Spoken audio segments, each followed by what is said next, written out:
Dimanche 20h, Domingo Radio Stream sur Énergie. Domingo Radio Stream, comme toutes les semaines, on parle de sujets qui nous importent vraiment. Il y a eu différents débats. On avait parlé du Momo Challenge qui avait été fatal puisqu'il avait fait une victime. On avait parlé aussi de TikTok. On avait parlé justement de la 8D aussi. De la 8D aussi. Et là il se passe quelque chose. Vous écoutez bien, c'est trop bien. Vous écoutez bien. Ça va aussi, non. Le mec il veut qu'on le pipe bientôt. Non mais c'est bien Zank. T'as fait ton devoir. Mais aujourd'hui on va parler donc de l'article 13. Là ça nous concerne vraiment tous. Ah bah à la limite la 8D et tout, même nous on en parlait doucement. Le Momo Challenge, on essayait juste d'informer. Là honnêtement l'article 13, je pense qu'on est tous au taquet, tous à 100%. Et je voulais savoir rapidement, alors avant qu'on rentre dans le détail, même avant que j'explique, comment vous êtes tombé la première information sur l'article 13, comment vous l'avez eu, Zank, toi? Moi on m'a mentionné sur Twitter. Ok, donc c'est les abonnés qui t'ont dit tiens direct. t'as vu ça. Alicia, toi c'est comment Moi j'ai vu via des RT sur mon feed. Voilà, des pareil, gens qui retweetaient sur Twitter. Donc pareil par rapport à la mobilisation des gens, toi. Moi je crois que c'est ça en parlait déjà un petit peu durant le The Event et des gens du chat m'ont dit t'en penses quoi? Je leur ai dit je me suis pas encore renseigné, puis depuis je me suis un peu renseigné donc c'est bien voilà. Parce qu'on va en parler. Et Pierre aussi, alors toi c'est même plus vieux que ça, hein. Moi ça fait plus de 6 mois que j'en entends parler. Tu suivais un peu le truc. Ouais, parce qu'il y a eu des modifications de texte à l'époque.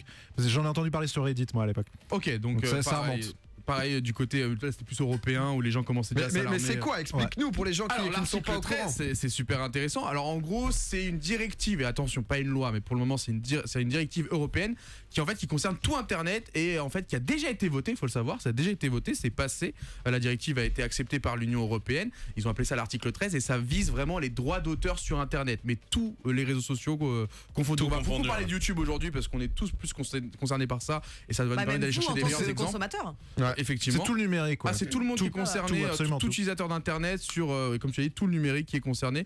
Et donc en gros, voilà, c'est une règle qui veut rendre beaucoup plus stricte l'utilisation des droits d'auteur sur la musique, sur des bruitages, sur des extraits de films utilisés dans des vidéos, des photos, tout. Ouais, n'importe Genre quel vraiment, contenu, ils veulent tout contrôler quasiment. En tout cas, on en a l'impression et donc on va pouvoir rentrer en détail parce qu'on s'est rendu compte au fur et à mesure des recherches, je pense Domingo aussi, que finalement c'est peut-être un peu plus nuancé que ce que les youtubeurs pour l'instant nous mettent sur les. C'est toujours très alarmiste sur ce genre de choses. Le truc c'est que c'est vrai que depuis le début sur YouTube c'est un peu le spoil total quoi. C'est-à-dire que c'est ça qui est trop bien en tant que créateur et aussi en tant que viewer, c'est que cette liberté. Tout le monde a un peu tous les droits, tu peux prendre des musiques. Là depuis peut-être 7 mois c'est devenu de plus en plus dur, le robot YouTube est beaucoup plus actif. Il détecte de ouf. C'est-à-dire que si tu mets 10 secondes de musique, d'une musique copyrightée dans ta vidéo d'une heure, démonétisé instantanément. Donc c'est vrai qu'il y avait des questions de comment ça va finir et là il y a l'article 13 qui arrive, qui nous explique un peu justement.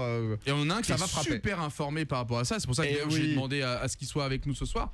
Doc Seven. On a quelqu'un avec nous, on a justement Doc Seven. Bonjour monsieur. Salut. Bonsoir les amis. Comment tu vas? Moi très bien, super. Carrément, merci de me recevoir. Merci d'être avec nous, c'est super cool. Si vous connaissez pas Doc Seven, donc youtubeur, donc qui fait un peu de tout. Comment te présenter le chiffre 7 déjà est pas mal, mais sinon voilà, c'est de l'éducation, c'est un peu de tout, un peu de vulgarisation. C'est ça, il y a vraiment de tout. Alors toi Doc, t'es pas mal renseigné sur l'article 13? Ouais, moi je l'ai appris directement par YouTube qui m'a appelé et j'ai creusé un petit peu, j'ai discuté avec des parlementaires des deux côtés en direct pour avoir un peu les avis de tout le monde et voir exactement ce qu'il en est. C'est notre envoyé spécial. C'est trop bien. Il est sur place en duplex. Comment avancent les négociations Doc? Justement, il va pouvoir beaucoup nuancer nos propos parce que nous du coup on a un peu suivi de ça, on va dire à la surface. Et tu l'as dit Doc, je voulais savoir déjà, Pierre, toi qui es là depuis très longtemps, Doc toi aussi et nous aussi plus récemment, est-ce que c'est pas la première fois que YouTube fait ce genre d'appel, tu vois, en mode d'habitude toutes les vidéos un peu coup de gueule des gens c'était contre YouTube me démonétise, YouTube veut pas que ci, veut pas que ça, et là pour une fois YouTube est en mode les gars s'il vous plaît on a besoin de vous aidez-nous la première fois. Officiellement je pense que c'est la première, il y avait quand même eu Acta à l'époque qui avait beaucoup parlé, mais officiellement c'est la première fois que vraiment ils le font avec le CEO. Il y a beaucoup d'argent qui est en jeu, donc je les comprends. Explique-nous un petit peu, toi, du coup, comment tu le visualises, cet article 13 et cette directive. Ok. Bon, déjà, je suis pas un expert, c'est juste, je me suis renseigné dessus depuis 2-3 jours, donc je risque de dire des choses qui, d'ailleurs, peuvent changer, parce que comme tu l'as dit, c'est une directive, donc... C'est pas encore vous m'entendez? Ouais, t'entends. Pardon. Donc voilà, c'est encore en discussion perpétuelle. Ils sont pas tous d'accord entre eux, donc il y a des nouveaux amendements qui arrivent tous les jours. Ça va évoluer de toute façon. Et pour l'instant, la date est fixée à janvier pour être adoptée, mais s'il y a toujours des discussions, ça va être repoussé. Et à partir de là, une fois que la loi est adoptée, les pays, les États membres ont environ entre 1 et 2 ans pour la mettre en place. Donc c'est pas quelque chose qui va arriver tout de suite. Mais bon, c'est pas pour autant qu'il faut pas se poser de questions. Donc ça veut dire que l'Union européenne, entre guillemets, a décidé qu'il fallait faire quelque chose sur les droits d'auteur sur Internet de manière générale.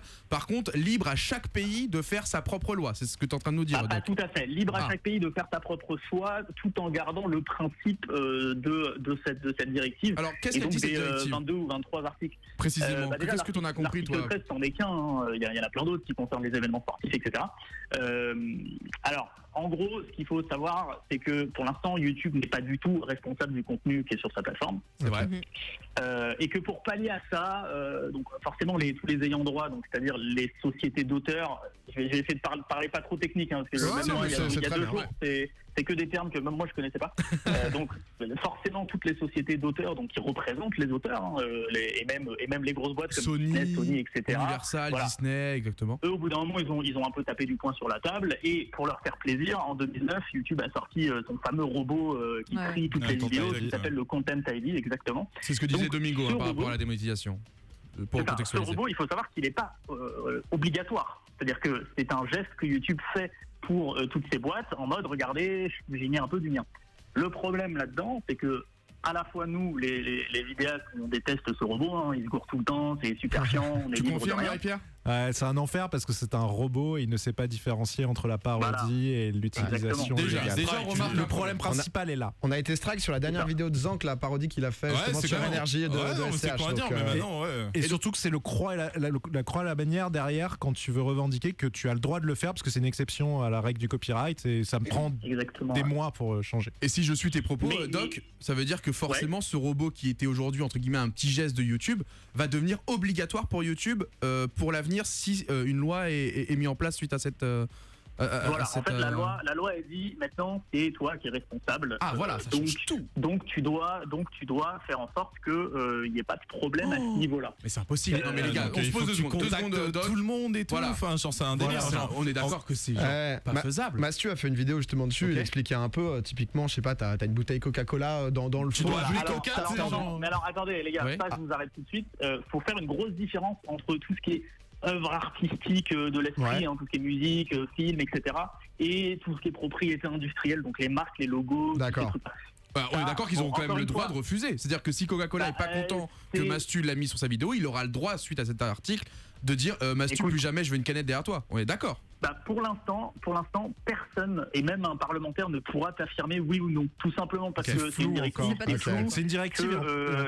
Que le législateur, parce qu'après ça va être adopté en France, donc selon ce que les législateurs français décident de mettre en place, je ne sais pas. Mais pour l'instant, c'est totalement irréalisable ce genre de choses. On est d'accord. C'est un peu ça qui nous inquiète. Le principe, je crois, c'est faut pas oublier que c'est une loi qui se base pour les auteurs, pour les droits d'auteur, pour justement que, en fait, tout simplement que le Content ID devienne obligatoire, transparent, parce que c'est une boîte noire, on ne sait pas comment ça fonctionne, etc., et qu'il soit juste. C'est-à-dire que si tu t'appelles Sony, tu peux négocier un peu, mais si tu t'appelles Jean-Baptiste machin et que tu as fait une petite musique qu'on te prend, et tu peux t'asseoir sur tes droits d'auteur. Toi, tu te fais éclater. Alors, on parlait des strikes, on va s'arrêter un petit peu là-dessus. Alors aujourd'hui, les strikes, qu'est-ce que c'est ? Quand tu sors une vidéo et comme on l'a dit, il y a un contenu dedans qui appartient à un autre ayant droit, s'il fait une réclamation, même si c'est 20 secondes, comme on l'a dit, toute ta vidéo est démonétisée, mais en fait pas démonétisée totalement. Voire bloquée. Mais c'est-à-dire que toi, tu peux ne pas toucher d'argent. Par contre, l'ayant droit, lui, peut récupérer les sous. C'est bien ça. Il touche tout. Il touche lui, dans tous les cas, il peut tout. C'est un autre problème aussi qui est sur la directive, je crois que c'est qu'ils disent dedans que l'intégralité des ayants droit doivent avoir leur part. Aujourd'hui, le Content ID, tout ce qu'il fait, c'est il strike. Et c'est un tel qui a les droits, il prend tous les revenus en fait. Alors qu'en théorie, ça devrait pas marcher comme ça. Et ça peut créer énormément de dérives, ce genre de truc, le fait que tu sais, par exemple, tu as c'est déjà le cas. Il y a déjà des trucs, des fois. Il y avait déjà eu toutes les histoires sur des sociétés à la con qui se faisaient passer comme ayant droit. On en parlait avec Sofiane, c'était Sofiane qui nous disait ça aussi en invité. Les fameuses sociétés Merlin, Beverly, je sais pas quoi, des trucs, ça sort de nulle part, tu sais même pas c'est qui, ils ont pas de siège ni rien, et pourtant ils arrivent à te strike. Ou alors ils rachetaient des droits d'un truc qui était libre de droit où ils le déposaient pour pouvoir derrière strike des vidéos qui toi quand tu l'as fait, les fameuses avait un musiques contenu libre de classiques droit. qui Voilà, strikaient. Est-ce que je peux réagir là-dessus? Vas-y. Bien sûr, vas-y. Parce que ça pour le coup, bon, moi je rappelle, je suis ni pour ni contre, je suis assez neutre sur ce truc. Mais c'est ça pour qui est le coup, intéressant, c'est c'est que un pose les très faits. bon point de l'article 13. Il y a eu un amendement, là, je crois, qui date de 2-3 semaines, où justement, maintenant, c'est obligatoire pour les plateformes, donc pour YouTube, d'expliquer concrètement pourquoi il y a un refus, un strike. C'est-à-dire que maintenant, au jour d'aujourd'hui, tu te fais strike. Tu dis non, attendez, c'est pas moi. Si YouTube décide que non, c'est non et tu peux aller pleurer chez ta mère. Maintenant, YouTube devra de dire non. C'est comme ça. Donc, normalement, on évite ce genre d'abus. Alors, j'ai l'impression que c'est le premier bon point que j'entends sur l'article 13. Ah ouais, à la limite. Mais... C'est pas le seul parce que là, pour une fois, ça nous protège, nous. Ouais, c'est sûr. Je t'en sors un autre qui est quand même beaucoup plus important. Il faut savoir que quand t'es youtubeur, t'es aussi auteur d'une certaine façon. Donc, il y a toutes les sociétés d'auteurs qui, tu vois, tout ce qui est SACEM, Scam, c'est des choses que le grand public ne connaît pas, mais en gros, c'est des sociétés. La SACEM, c'est quand même assez connu maintenant, mais je comprends. Voilà, Scam, SACD. Voilà, SACD, etc. En gros, pour résumer, c'est des sociétés qui gèrent les droits des auteurs au sein des grosses compagnies. Donc, eux, ils se sont assis à la table de YouTube, ils ont dit bonjour, on voudrait un petit peu d'argent quand même pour les auteurs de votre plateforme. Sauf que pour l'instant, c'est YouTube qui décide du montant. Tu vois, si un an, ils n'ont pas envie de trop mettre sur la table, en gros, la SACEM et la SCAM, ils font avec ce que YouTube veut bien leur donner. Alors que là, ça va Donc, rééquilibrer un peu le 13, défi, quoi. Exactement. Et c'est quand même assez cool, notamment pour tous les petits créateurs, moi, je trouve. Tu vois. Et on parle que de YouTube. Mais parce que YouTube a quand même ce système de Content ID qui existe, etc. Bon, avec ses bons et ses mauvais côtés.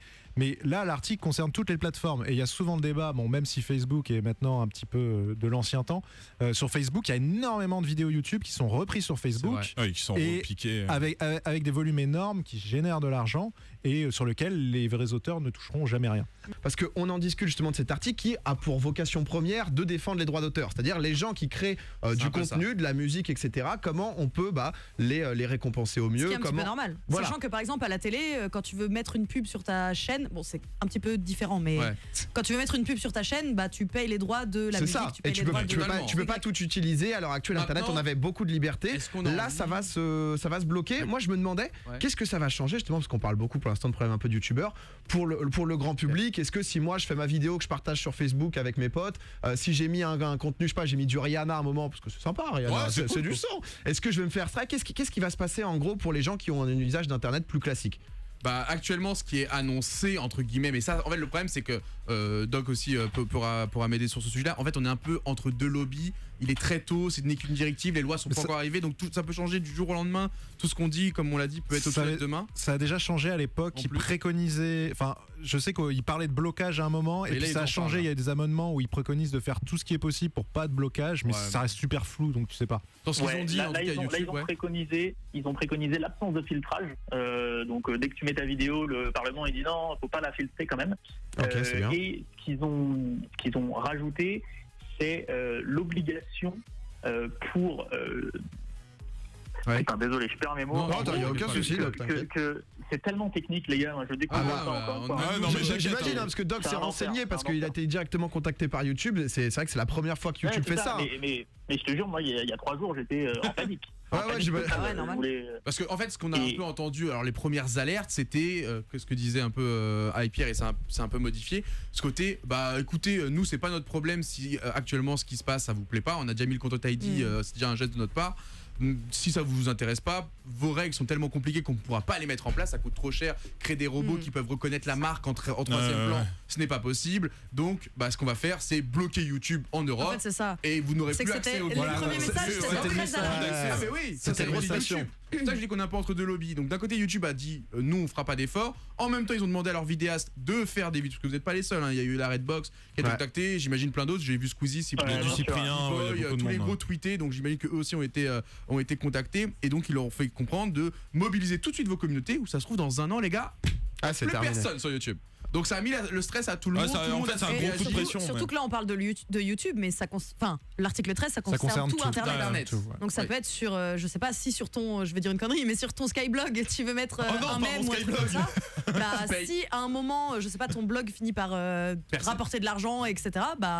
Tu vas te faire strike et tu vas avoir de l'argent. Pas d'argent, tu pourras te faire attaquer en justice pour avoir bien sûr, pour avoir détourné, etc. Mais je pense qu'ils s'en foutent de toi si tu rapportes zéro. Tu vois. Ah, je pense pas. Normalement, en fait, justement. Si je dis pas de bêtises, normalement, ça ne touche que les sites commerciaux, donc tout ce qui est blog personnel, c'est des exceptions. Ok.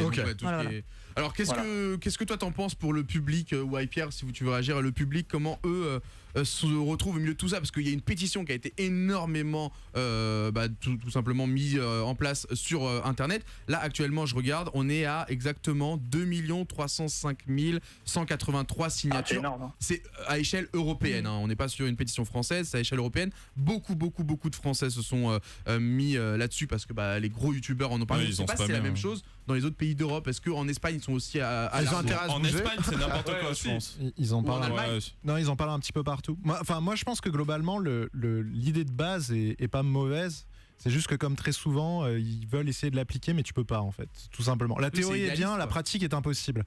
Ou alors ils le font mal et du coup t'as ce problème là. Après je suis pas vraiment partisan de l'appel qu'a fait le CEO de YouTube, dans le sens où pour moi YouTube, la solution alternative qui propose le Content ID a énormément de défauts et d'une certaine façon ils essayent, ils sont en mode allez les créateurs aidez-nous. Alors oui c'est une bonne chose parce qu'effectivement l'article 13 en l'état de tel n'est pas vraiment top et il faut réagir quoi. Il faut réagir par rapport à ça, mais de l'autre côté il faudrait réagir par rapport aussi au Content ID imposé par YouTube qui aujourd'hui est pas une bonne solution et pose énormément de problèmes. Faudrait pas qu'ils utilisent ça pour avoir les créateurs de leur côté et après faire merci de votre aide et redisparaître quoi. Voilà. Parce qu'il faut qu'ils règlent leurs problèmes aussi.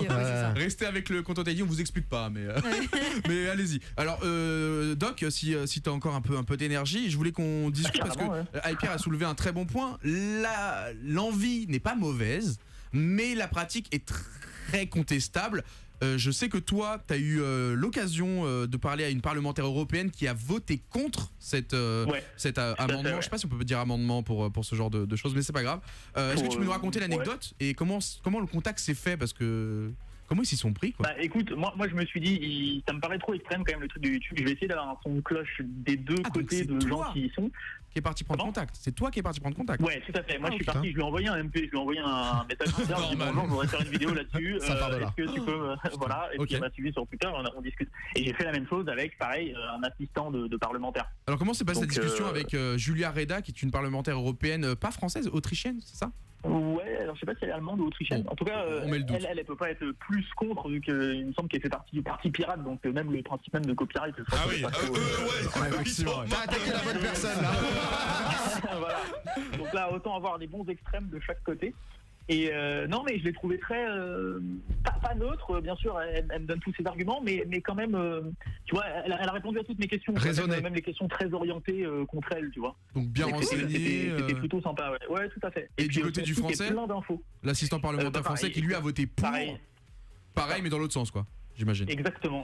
Moi, la seule chose qui me fait peur au final avec cette directive, c'est que là maintenant, ça va. Enfin, ce que c'est pour l'instant, moi ça me fait pas très peur parce que c'est flou d'une part, et puis YouTube a déjà les outils, c'est juste qu'ils veulent pas mettre la main à la poche pour payer les droits d'auteur à tout le monde de la même façon, etc.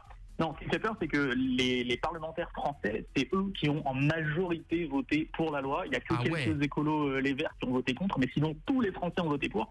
Donc le jour où ça arrive en France et qu'il faut voter cette loi, j'ai peur qu'ils la détournent un peu, qu'elle soit un petit peu plus hardcore qu'elle l'est maintenant. Et est-ce que c'est pas une première étape vers le contrôle global d'Internet? C'est leur rêve ça. Aux États-Unis, le fameux Save Your Internet, le hashtag qui a fait le tour du monde. Aux États-Unis maintenant c'est en mode bouquet, c'est-à-dire que là-bas c'est un délire maintenant.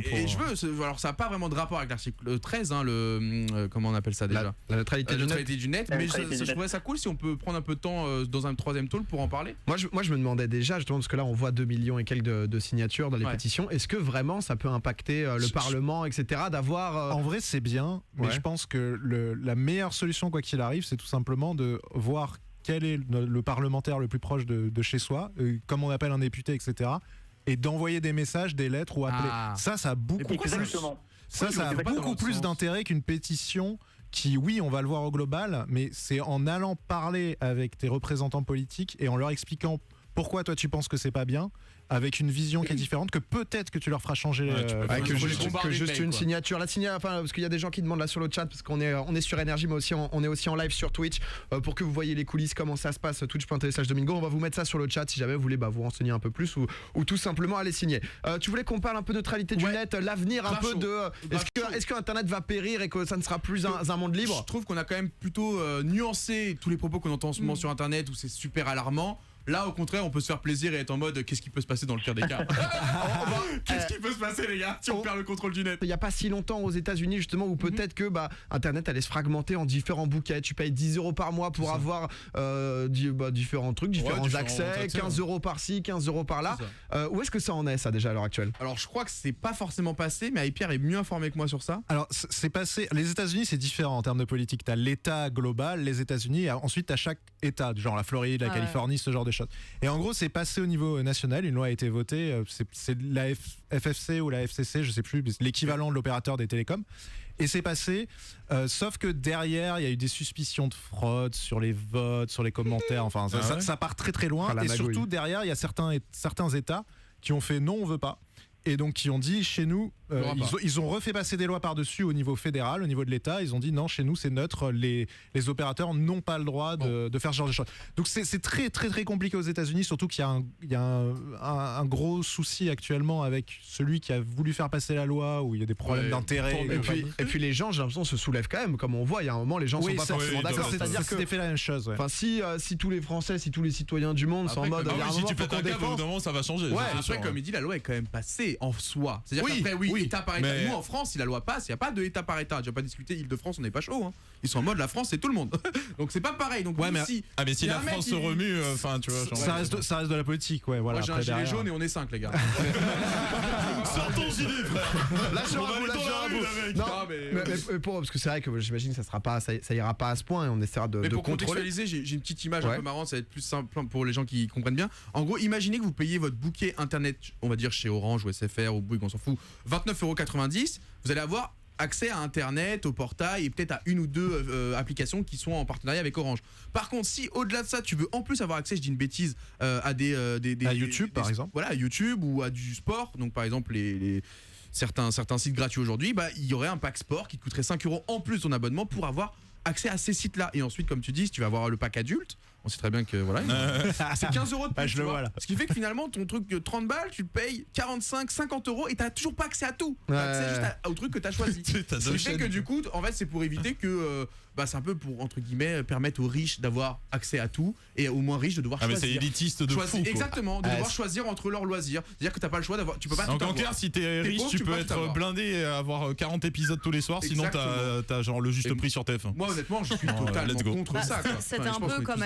En fait, c'est le modèle télé qu'ils appliquent sur Internet, quoi. Et est-ce qu'on a envie que. Ça fait aussi rebond à l'article 13, justement. Est-ce qu'on a envie que Internet devienne la télé, quoi. Après, là, je trouve que ça doit pas passer. Pour la neutralité du net, c'est limite un autre débat. Parce que là, pour revenir un peu sur l'article 13 et ce que ça engendre, moi comme je disais, je trouve ça normal qu'il y a un moment où on récompense plus les créateurs de contenu, les créateurs justement de musique. Moi, typiquement, quand je fais des lives, quand tu kicks surtout.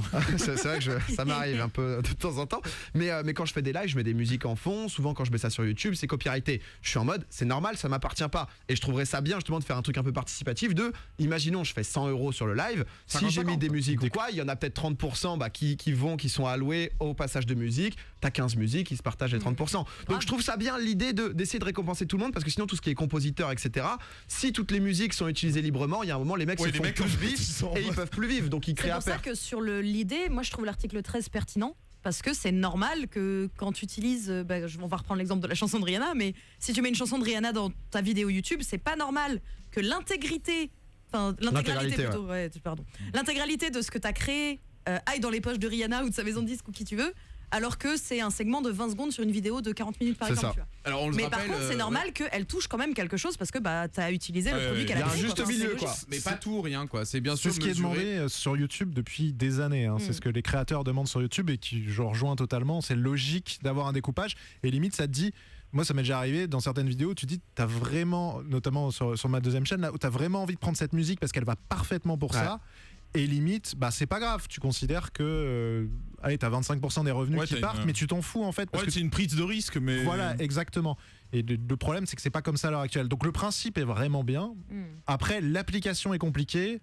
Moi, ce qui me fait peur, c'est que c'est une première étape vers un contrôle total, en fait. Je me dis, ça commence peut-être comme ça. Ouverte, quoi, et ensuite, une fois qu'on a accepté ça, forcément, ils vont nous faire accepter un autre truc. Et au final, dans 50 ans, on en arrive au bouquet multi. Et même si j'aime cette idée de partager les trucs, je pense que l'idéologie d'Internet, la façon dont ça a été créé, c'est l'accès un petit peu à tout de façon libre. Il faut contrôler un minimum, évidemment, mais moi j'aimerais bien qu'on reste dans cette idéologie-là où tout n'est pas filtré, contrôlé, on est sans d'accord. cesse. Internet reste libre. Moment de prendre position, tiens, Zan, Moi, toi. je Pour ou veux contre qu'on l'article reste 13? libre, mec.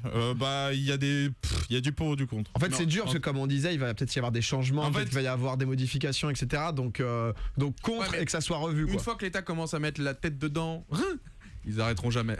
Alicia, toi. Moi, je suis pour s'ils respectent le travail de tout un chacun. Ok. Toi, elle a dit une vraie phrase. Je te cache pas, elle a dit une vraie phrase.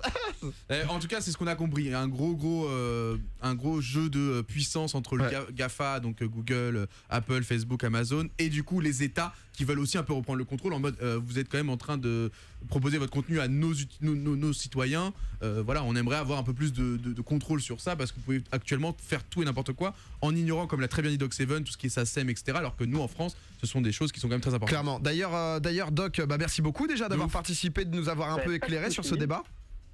My pleasure. Oh là là, on espère peut-être te voir ici un de ces quatre en invité, ça nous ferait très plaisir.